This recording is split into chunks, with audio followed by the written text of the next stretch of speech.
Hello everyone and welcome to the first video of this year. Today I'm going to be showing you a couple of techniques to get to this result right here for your environments. It's a very simple process where we're going to be going over lights, camera, depth of field, composition, and just some general information about how to bring a piece into this result right here. This is an old piece of mine, by the way. I did this back when I was at school like 8 or 9 years ago, and I thought it was going to be a good idea to preach with example, as I tell you on the portfolio reviews, and show you how you can take an old piece and bring it back to life to this result right here. So yeah, that's pretty much it, guys. Now, before we start, I just want to give you a very quick announcement. We're going to have a lot of stuff coming up in the next couple of weeks. We're going to have a new premium course in a new website, by the way. We're going to have new contests. We're going to have a live workshop. We're going to have live streams on Twitch, like a lot of stuff. If you don't want to miss any of that stuff out, make sure to subscribe here. We post on the community tab. We upload videos in shorts. And of course, the Discord channel is the best place to join. We got a lot of amazing people that are going to be your new friends, and they're going to help you in your career to become an amazing artist. That's it, my friends. If you're ready, let's go. So this is what happens when you open up a 8 or 9-year-old scene. Everything breaks.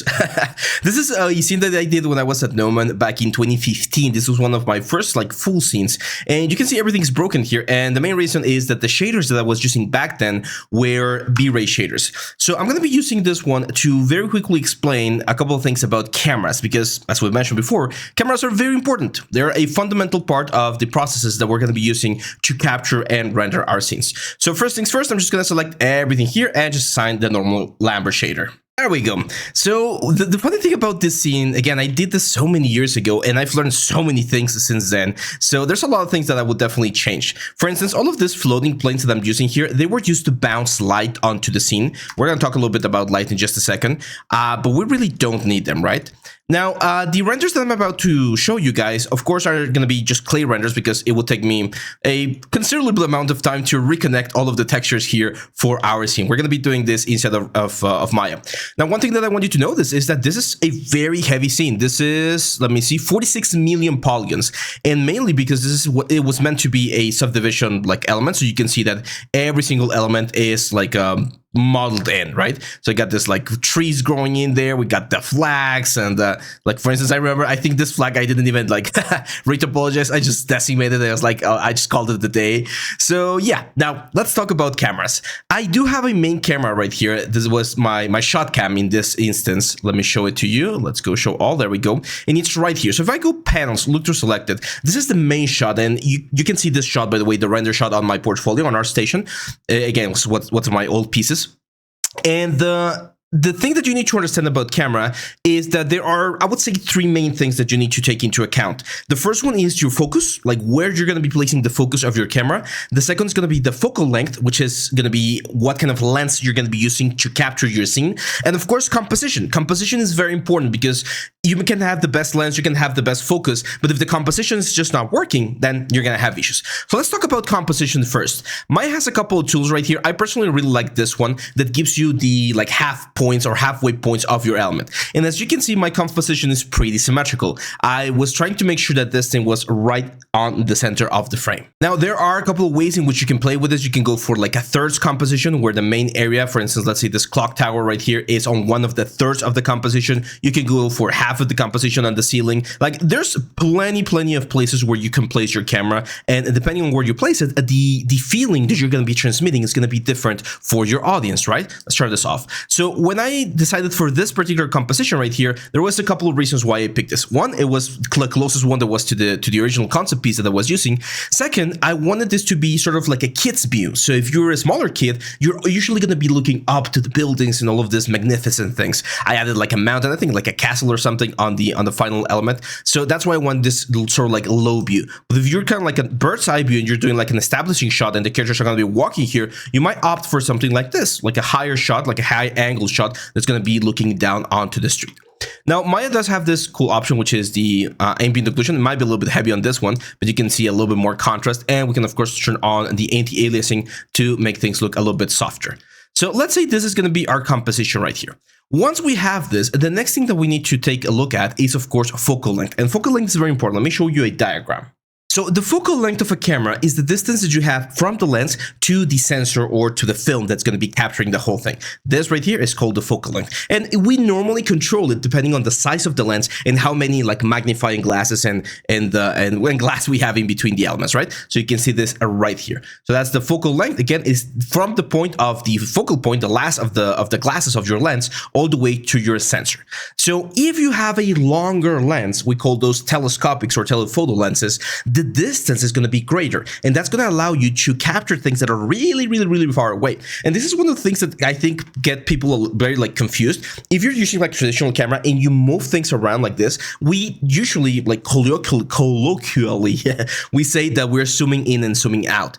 And yes, we're doing that, but we're doing that because we're changing the focal length of our camera. So if we change, or if we give a very long focal length, if we make the lens very long, then we're going to be able to zoom in really, really far away and capture a specific point. But this is the important bit. The camera is not going to move. The thing that's changing is only the focal length. So if I go here to my camera shape and I change the focal length, right now we're at 35. Again, remember, the position of the camera is not going to change. If I change this to 200, for instance, you're going to see that we are looking at the tower, right? I like the clock tower right there. So this is the camera in exactly the same position with a different focal length.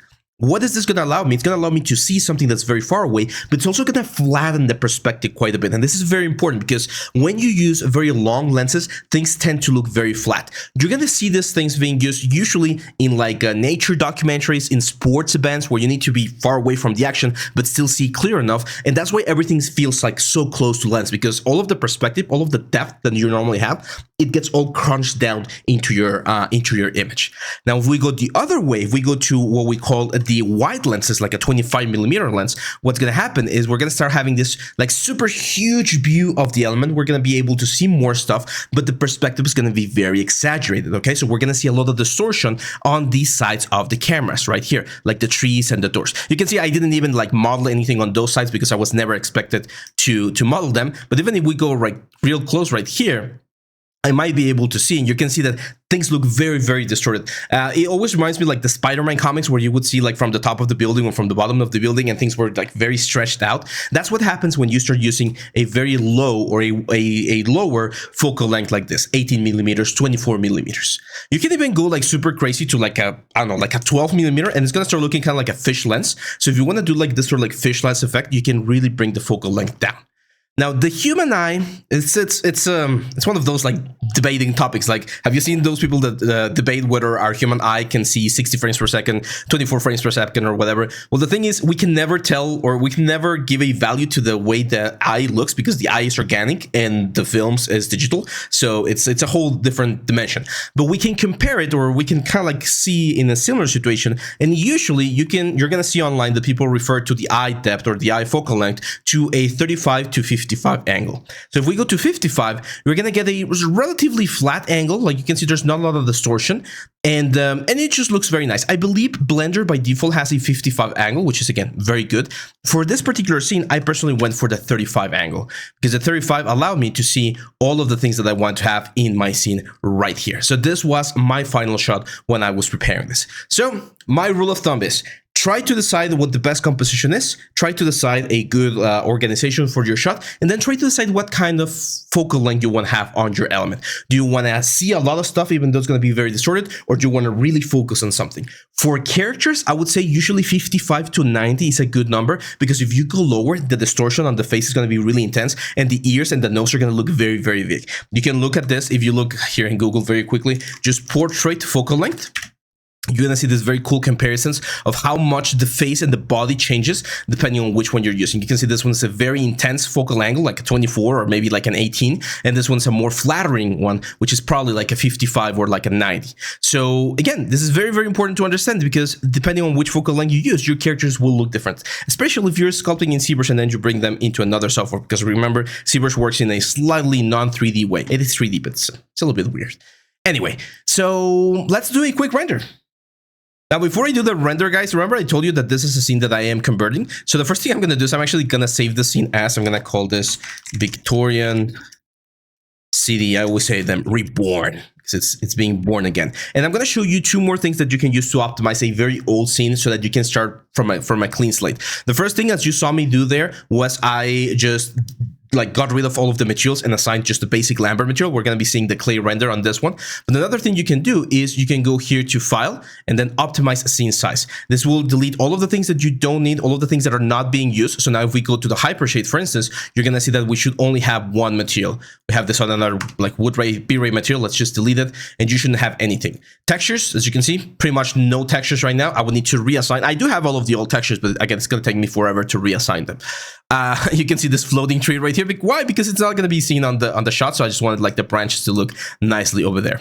So now, of course, we're going to add an HDRI. So we're going to go Arnold Lights, and we're going to add a Skydome light. And let me go here. I do believe I had an HDRI from back in the day. Let's see. Look at that. All of the textures right there. Do we have an EXR? Yes, we got this ones right here. We got the Topanga Forest, Arboretum. I kind of like this Arboretum. Let's go with that one.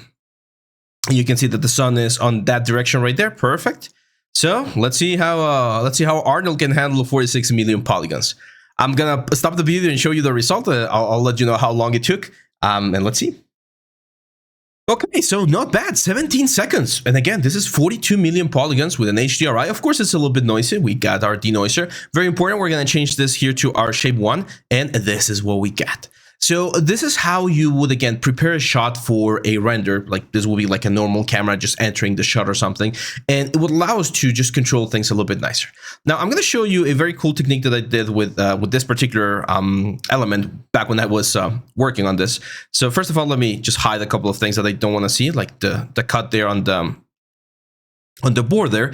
And you can see that right now it looks nice, but the light is very soft. And the reason why the light is very soft is because it's actually an enclosed space, right? We've got a lot of walls, so it's difficult to get all of this very nice, like warm rays of light going into the scene. The first thing I'm going to do is I'm actually going to rotate the HDRI. Again, you can see that the sky or the main sun is on this side right here. So I'm going to rotate it so it's on the other side. Oh, like right around there. There we go. I'm not rendering at full HD by the... Oh no, it is full HD. There we go. So now you can see that the rays of light are actually hitting the city a little bit better. However, they're very cool. The temperature that we have is very cool right now. I'm of course going to remove the camera information. I don't want to have any camera information here. Usually you're going to just like do a composite of a background on the back part of your element. There we go. And now what I can do is I can add a directional light. So normally with Arnold's, I don't like using the directional light, this sort of like physical sky or the mesh light. I'm actually going to be using an area light. This is a very interesting trick. If you use an area light and you make it really strong on the exposure, it's going to work like a sun. And I remember one of the issues, this was again back in 2015, so we didn't have as many like tools and global illumination things, or it wasn't as easy to calibrate. So one of the things that I want to do here is I'm going to really make this super exposed, like a 40.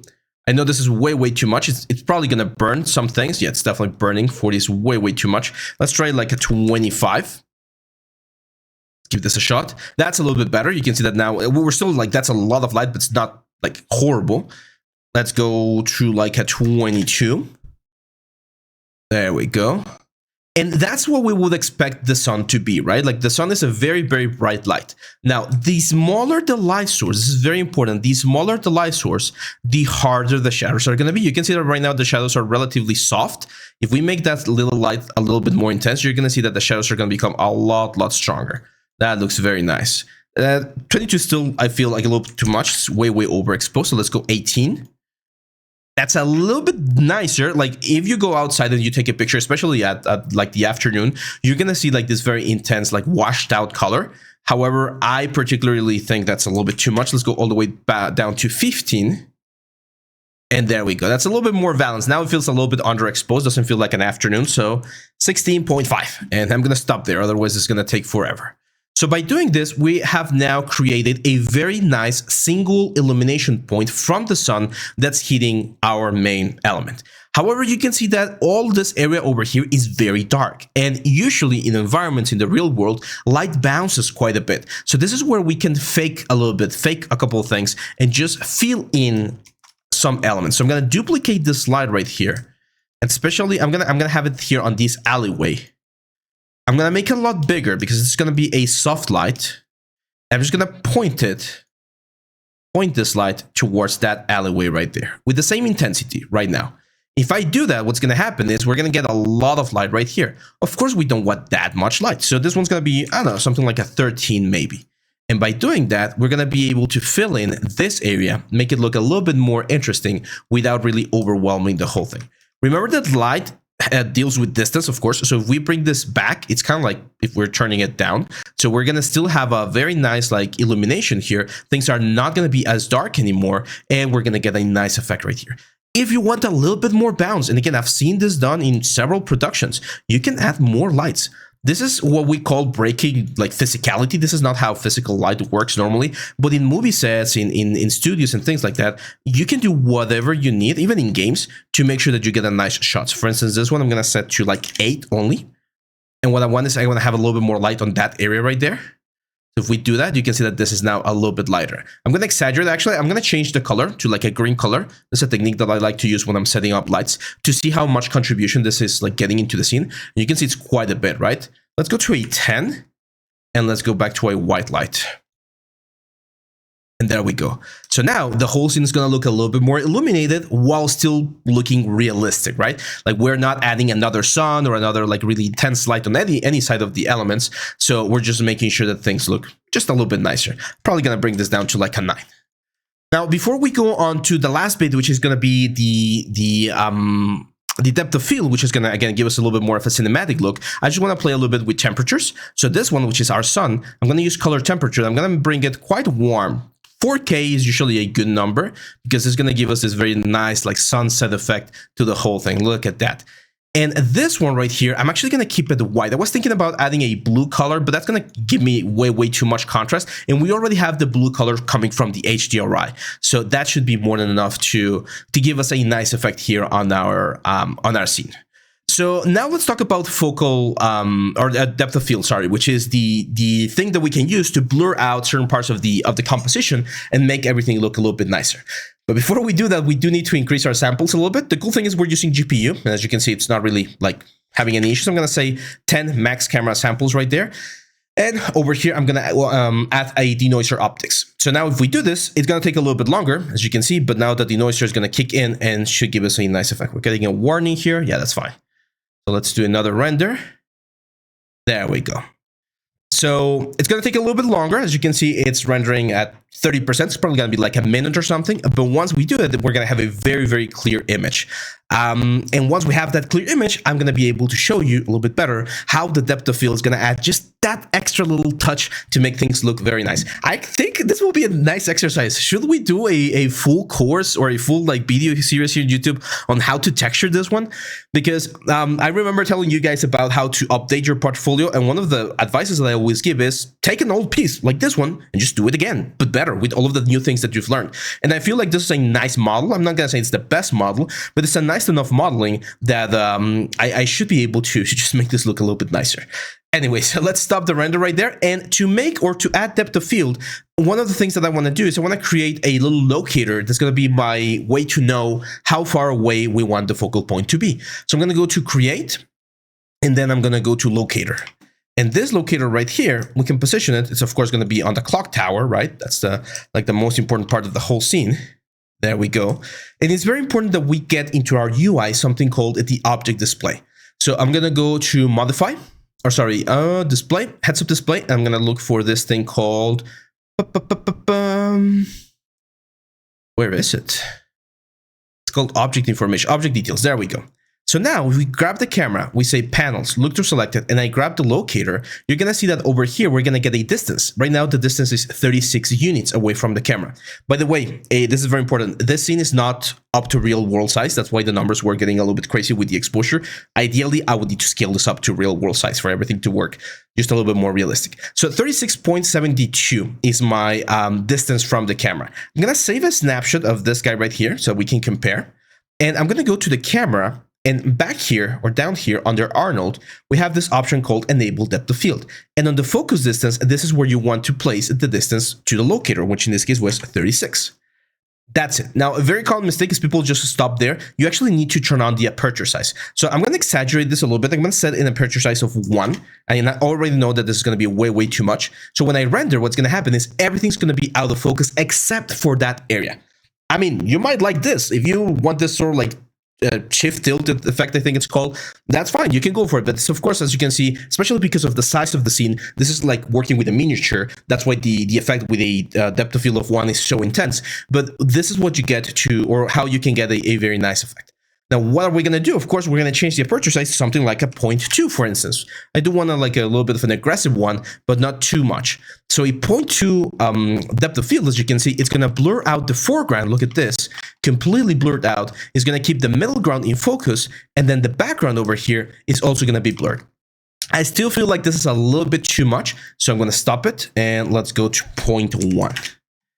And there we go.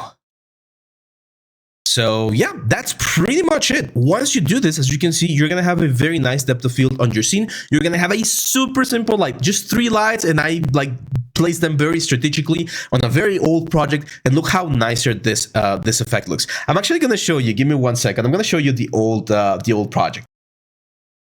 This is the old project with all the texture and everything, and I see it now, and I see things that I don't like, to be honest. It was like not very realistic. It was just not looking great, to be honest. And this was the clay render that I did back then.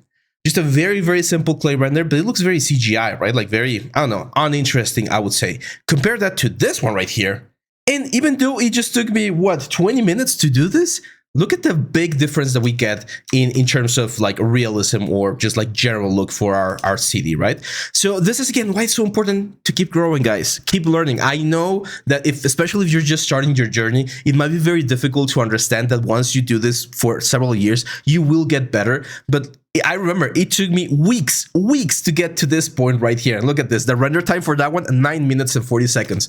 And in 20 minutes, look at what we got. A way better clay render of our scene. And we're ready to, maybe, if you guys want me, let me know in the comments, jump into a whole exercise where we're going to be texturing this thing right here. So that's it, my friends. This is the first video in 2024. If you're watching right when it was published, then thank you. Thank you for your support. We're going to have more stuff. We're going to have our live streams very soon. And yeah, we got plenty of things prepared if you saw the message at the beginning of the video. And that's pretty much it, guys. Thank you very much. I'll see you back on the next one. Bye-bye.